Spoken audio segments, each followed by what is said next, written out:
Welcome to Impact Masters Podcast in collaboration with Africa's Talking Retold Podcast, where every conversation sparks new insights. Join us as we delve into the stories of extraordinary individuals who are shaping our world, movers and shakers in tech, policymakers, entrepreneurs, entertainers, and all those whose stories are worth telling. Get ready to be inspired, challenged, and transformed. Welcome, and let's embark on this journey of discovery together. Impact Masters Podcast. You can check us out on all social media platforms. You can also find us across all podcast channels. Simply search for Impact Masters, then subscribe, follow, and share. www.impactmasters.io. Here's your host, Michael Kamathi.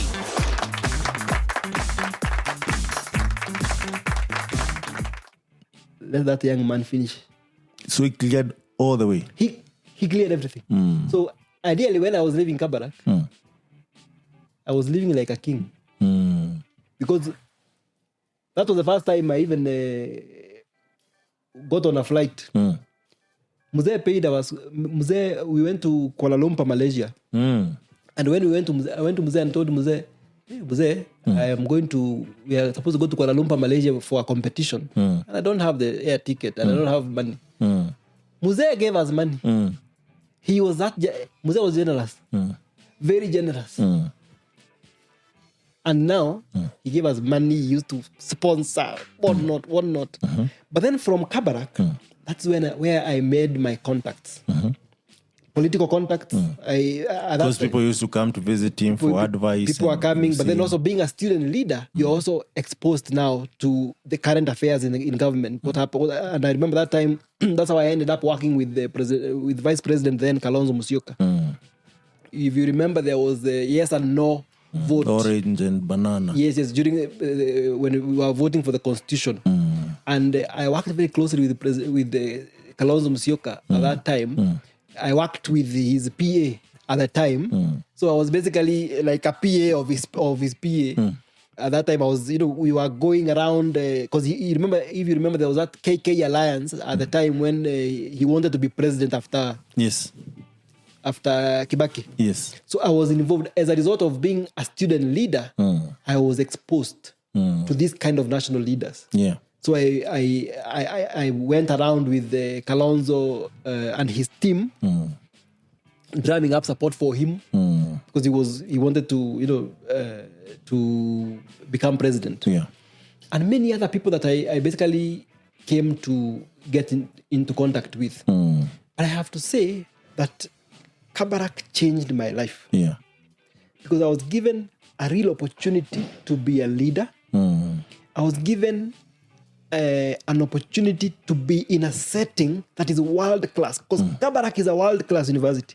The facilities we were given were world class. Yeah. I was given an opportunity to sit with leaders. In fact, one time my mother came to visit for the it was a parents' day. There's what it used to be called an AGM for parents, and President Moi was at the table there. So we used to sit. I was also at the high table. He was a chancellor for the university. He was a chancellor of the university. Yeah. And when I was invited to give my speech as president, and I think it's still on YouTube, I was given an opportunity to speak. Yeah. I said I was going to recognize. Which year was this?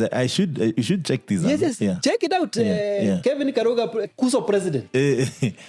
Chief, you should add this in this interview so that people can know what you're talking about. When I stood up, I said, before I continue, I had to recognize my mother.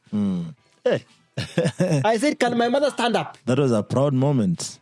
And she was so proud and she was so happy. And it was thunderous. People were clapping and applauding me. And I felt, yes, I'm speaking in front of President Moi. Yes. The same boy from the village. Yes. Oh. It was a golden moment for me. That day, my mother was invited to dine with the president. So you can see how basically... Chief, you looked the part. Yeah? I can see the interview. You really looked the part. Yes. Yeah. So you have changed a lot. Definitely. Now, of course, my hair is... Even you're more brown.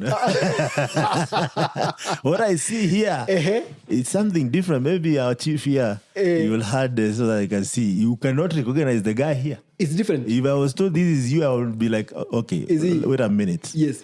Nice. All I have to say is that my life changed. And then I got friends, people that really walked with me. I remember one of the guys that was called by Dr. Ochola to carry my bags ended up becoming one of my closest friends. Paul Mashari Angarange is now in Australia. He became my roommate. He was from Nakuru. He's from Nakuru. His parents live in Nakuru. And I basically became family to him. Because now, of course, Paul was from a much well-up family. And he used to drive his father's Land Rover. And so every time, and I've ever met people who are very humble, down to earth. That was what my roommate Paul was. So he introduced me to his parents, to his family, and now as a result, I started getting to, I got to have many other friends. And God really sent people within Kabarak who are basically angels for me through that transition period. Yes. And it was amazing. Yeah. But as I say, the same thing I said about Karuga municipality, and what I'm saying about Kabarak, I think those were turning points in my life. Yeah. And Chief, you even became East Africa president. Yes. I became the president Still in Kabarak, right? In Kabarak. Yeah. That's why I'm saying it. Actually, I didn't forgotten. Yeah. That's why I'm saying I became the president of the East Africa Students Union. Yes. That's super amazing. Yes. Man. And those are the days when we used to go to Kigali meeting President Kagame. Yeah. For the first time. Yeah. And having discussion about East Africa community. Yes. And I'm telling you, I'm passionate about Africa. I am passionate about changing Africa in our lifetime. Yes. And if there's anyone who's as enthusiastic, I think Graham has been very enthusiastic and saying that we need to change Africa. In our lifetime. Yes. I'm passionate about Africa because Africa has a lot of potential and I want to be at the forefront of that. So, even working at Africa is Talking, we are changing Africa. Yes. One step at a time. Yes. So when I retrace my steps, I can see how the dots continue to join. Yes. Because even when I became East Africa president of the East Africa Union, it was, in fact, that reminds me, we competed with Babu Owino. Yeah, because Babu now stayed in school for 8 years just to be the president of... So I remember the Kenya University Students Organization. Yeah. I vied for president. Yeah. Together with Babu. Yes. That time Babu was president of SONU. Yes. Of course, he beat me to it. Yes. But that's how far now we go back. Yes. With someone like Babu. Yes. With, during that time. Yes. And so for me, and that passion has not died. Yes. It should not. It's only getting deeper because even on leadership, I'm looking to be able to be part of the change. Change we can really believe in. In fact, when I was president of the Student Union, my slogan was change we can believe in. Yes. And the people wore t-shirts saying change is in the air. Yeah. I still have those t-shirts today, some of them saying change is in the air. Chief, I never knew even you had a YouTube channel with 9 subscribers. Guys, if you see this, subscribe to Kevin Karuga. Oh my God, it's... and it has some interesting videos. Yeah, most of them Moise and you giving a lot of speech there. Yeah, but that's a long time ago. 10 years. That's 10 years. Yeah, And I have 9 subscribers. We need to do something. Please subscribe. Maybe we should be talking to people here. Actually, we'll share these videos so that you can cross up, Yeah. A new subscriber. Yes. Very good. Yes, very good. Yes. I think I didn't even remember I need to revive that channel. I hope you have the email though, because yes, I think I do. Yes, I think I do. Yeah, please. Yeah. We can be having discussions here about a lot of things because there's so much actually of shared that if you are not, it remains unknown. Yes. But Chief, you graduate from Kabarak. Yes. With all this network effect. Did you do well with your top of my class? Top of your class. Yeah. They call it what? Magnum? Well, there is no Magnum. During our year, we didn't have a first class honors. Okay. We had second class upper. Okay. And in our law class, there are students I consider were top top. They're like first Creme class. de la creme. Yeah. And my good friend, Wakili Hassan Minad, I consider him to have been the best student during our year. Yeah. We graduated the same honors. But even today, I go to Minad. Sharp mind. Minad was very quiet, but he never lacked an answer to anything. Legal problems. He thinks very legally. He's a lawyer, proper. But all the same, and in our class, people like John Kenya were top of the class. All of us, in fact, when I look at my graduation photo, we were sitting at the front, all of us, with Brian Awonda, John Kenya and others. But at least and I got an award. President Moi gave me an award of the best student in patriotic and servant leadership. Wow. Yeah. Honorary. Yeah. From Moi. Yes. President Moi, that's what I received. Yes, I still have the trophy. Yeah. And the photos. Yeah. And I mean, that I felt some sense of pride. The guy you looked up to recognizes your efforts. So I finished Kabarak. And I got an opportunity to go to the US. I go and tell Mzee. To study more or just for an exchange program. Okay. So I got an exchange program to go and they call summer work. So I went and told Mzee, hey, Mzee, I've been... in fact, we got it through Kabarak, really. We've got an opportunity to go to the US and I don't have money to go to the US. And of course, at home, I would not say pay my flight ticket. My parents, prayerful as always, supported me and have continued to support me as much as possible. Yeah.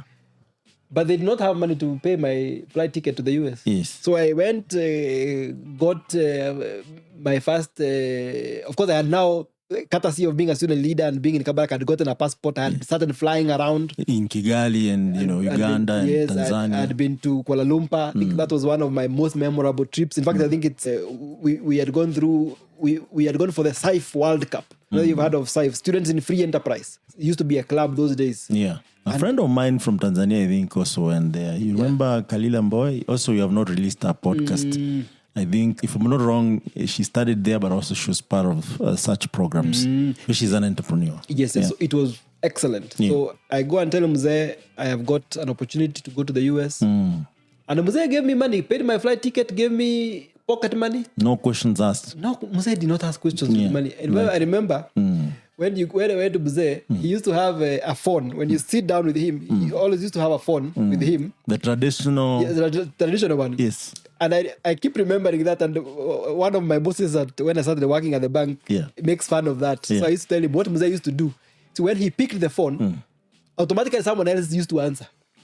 So it's like someone was just waiting for Mzee to say something. So I think when Mzee used to pick up the phone.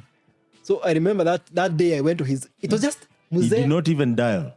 I don't remember him dialing. He used to pick it up. It was just Mzee and me in the room. Yeah. So he picks it up and says, Bezandugu. Bezandugu. He didn't say anything else. Bezandugu. And then someone comes with a briefcase. So it was just a, communication around the house. Around the house, yes. So he just picks it up. It tells the guy, Bezandugu. The guy comes with a briefcase. Mzee opens the briefcase, hands me money, and then returns the briefcase. He returns the briefcase, and then acknowledges. And Mzee was, those people whose stories I think has not really been told. People have said things about Mzee Moi, but I experienced his generosity firsthand. Mzee was down to earth. Mzee was generous. What are you saying? I sat down with him, just the two of us, and I never ever thought in my own imagination that I would ever sit with President Moi. I think I have a lot of... when I write my memoirs, finally, I think I'm going to pen down a lot of things that I may not remember now about what happened. But to cut the long story short, I go to the US. So I get a visa to go and work at a place called Camp of the Woods. It's a Christian resort in Speculator, New York. And I had gone there to work as a camp counselor. And my job was housekeeping. You know what housekeeping is?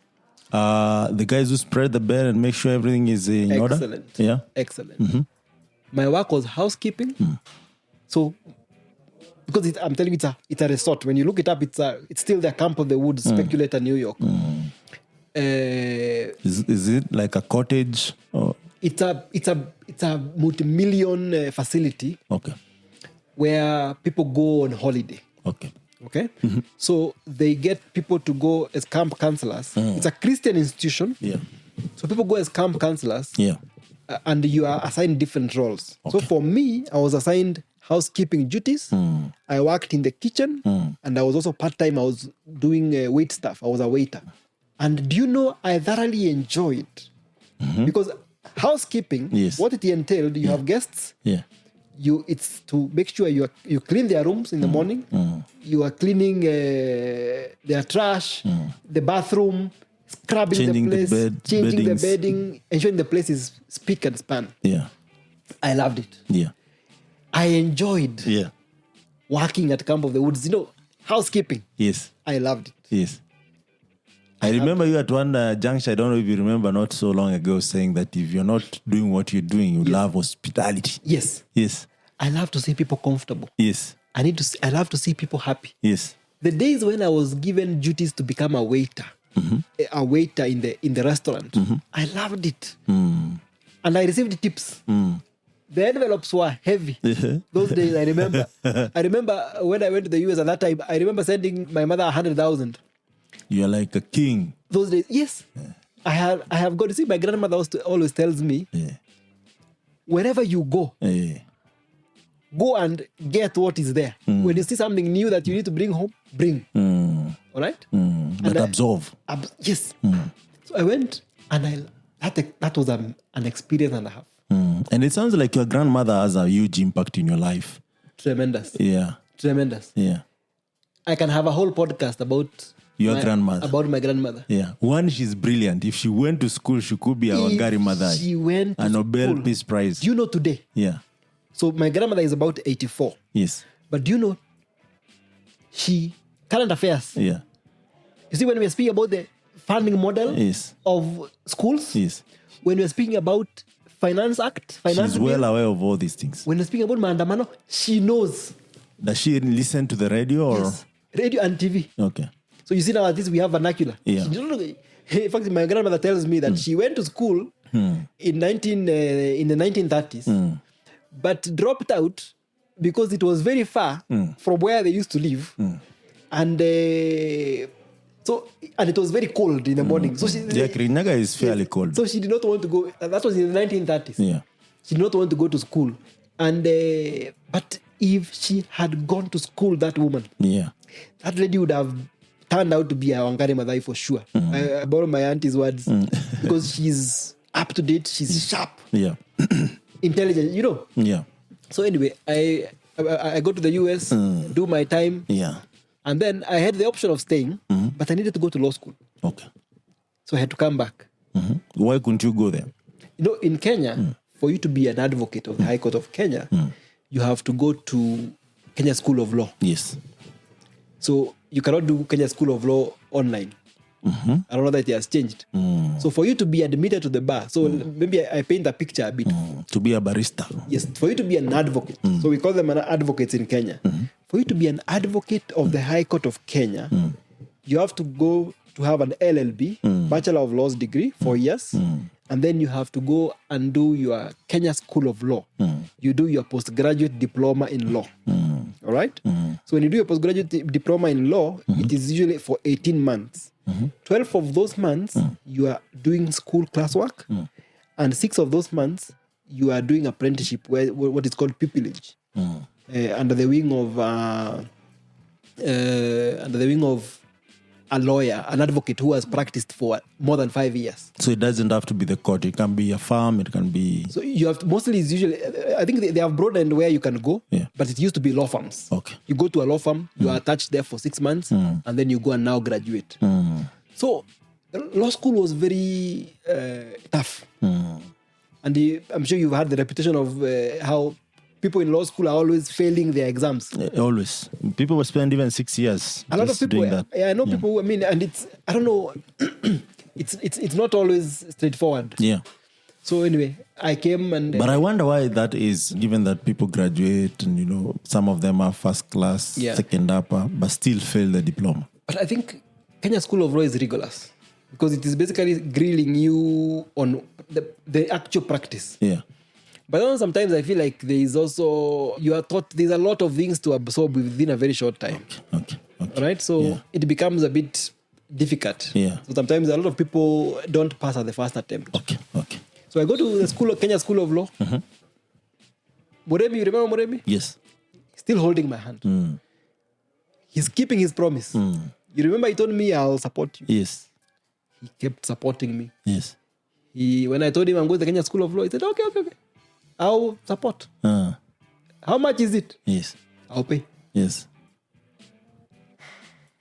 How much do you need for accommodation and monthly expenses? I'll pay. Yes. So apparently at this point he's doing a bit better. He did. He was always doing better. From the word go. From the day he paid my money. I have so many questions, but less answers in this. Because with the choir story, and now he's ready to support the Kenya School of Law, everything. So he supported me, and of course, you can see my grades are good. Yeah, I'm doing well. Yeah. So anyway, I went to law school, did well. We passed law school.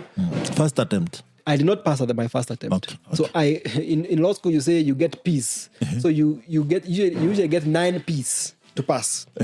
9 P's is you've gotten 9 straight passes. Okay. In the 9 units. So I got 8 P's. Oh, you missed one. I missed one. So you don't have to repeat the 8. Yes. So you just work with one. You repeat one. Okay. I was lucky when I repeated, I basically passed. So I was admitted to the bar with the others who had passed. And how long does it take to take 1 P? It depends. Is it the same time or? Yeah, the exams but I can't remember when the exams are out. But I remember exactly immediately the exams are out. I think you can do it within a month. Okay. Yeah. Okay. So before people were admitted, I had gotten my 9 Ps. I graduated. So you admitted the same class that you were with. Yes, I was admitted. But then now you remember I told you pupillage, and pupillage is 6 months. So after I finished law school, I went into a law firm. You remember when I mentioned J.K. Kibicho? Yes. So J.K. Kibicho is an amazing law firm. Was pioneered by our former member of parliament that I mentioned. The Kibicho. The Kibicho. Yeah. It's been a law firm for many years. Yeah. And so that's where I started my pupillage. But I did not stay there for long. I think I stayed there for a month. And I got an opportunity to go and intern at the bank. So basically, that's how my career basically starts. And this is now Stanbic Bank. Yes, I went to Stanbic Bank. Yes. And that's how, so I left law school. I went to J.K. Kibicho for, it was 1 month. So when I left J.K. Kibicho, so Stanbic Bank used to have a pupillage program, but it was a 1 year program. So it was not 6 months. It was not a 6 month program. Yeah. So it was a 1 year full-fledged program. Yeah. So that now... So you join them for this pupillage. Yes. It has to take 1 year. So it has to take 1 year. Yeah. But now, the amazing thing is, it's a properly paid job. Okay. All right? So you're not struggling. It's more like less paid, but you still paid. You are paid, yes. So comparing it with my colleagues in law firms, okay, you are I was 10 times better.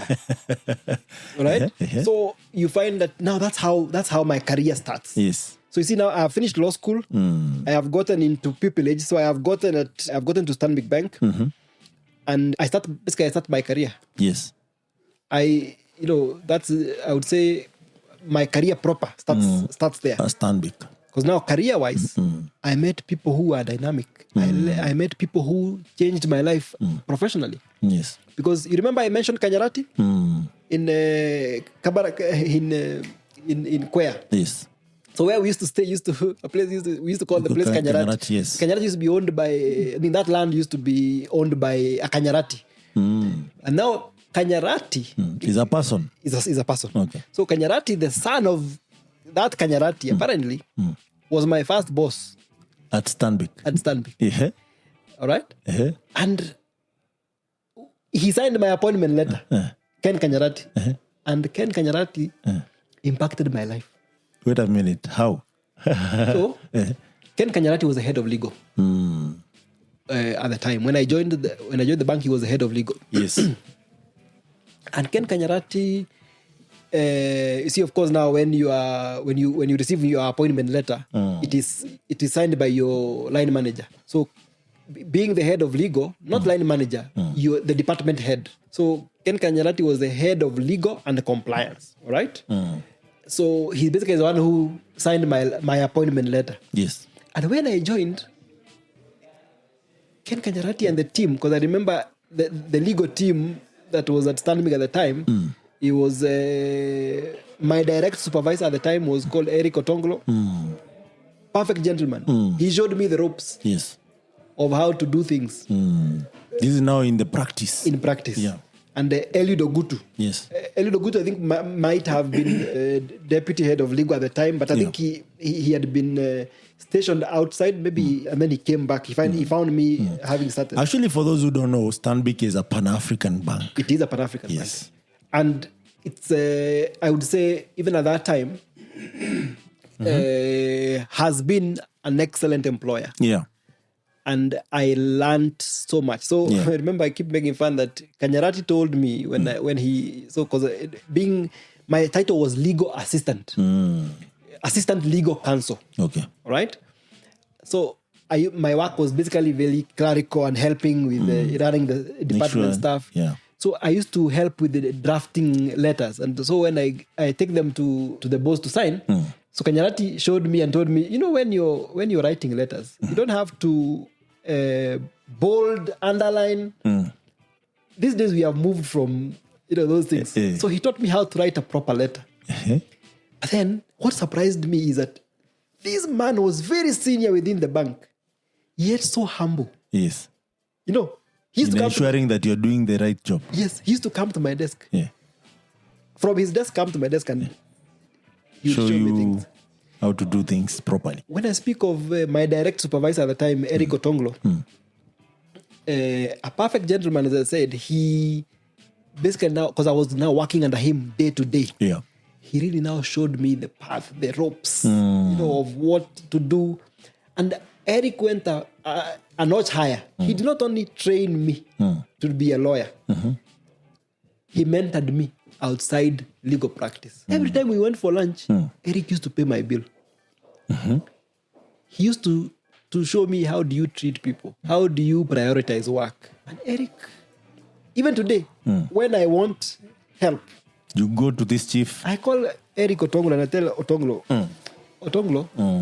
what do you think about this? What do you think about that? So these are people that actually really mentored me. Yeah. You had me mention of, so Kanyarati moved on to become head of compliance East Africa. So head of legal became now, you had me mention of Eliud Ogutu. Yes. Eliud now became... Your direct supervisor. No. Now there was Eliud Ogutu who now became head of legal. My direct supervisor at the time was senior legal counsel. Okay. He was Eric Otonglo. Okay. So basically now we used to sit in an open space together. And these men practically mentored me. Not only legally, but even, in how to navigate the corporate world. Yeah, and also personal life. Yeah. So it was amazing. Something happened. So when I joined Stanbic, I was there, I was assistant legal counsel, and my contract was supposed to be for a year. But it did not last a year. Before the year ended, when it was about 9 months, an opportunity opened up within the bank. So they had legal at the time. Now I think it's been merged. But that time there used to be legal, there used to be compliance, and then there used to be governance. Governance was company secretary duties. So an opportunity came up within the company secretary department. And I applied for it. And I got the position.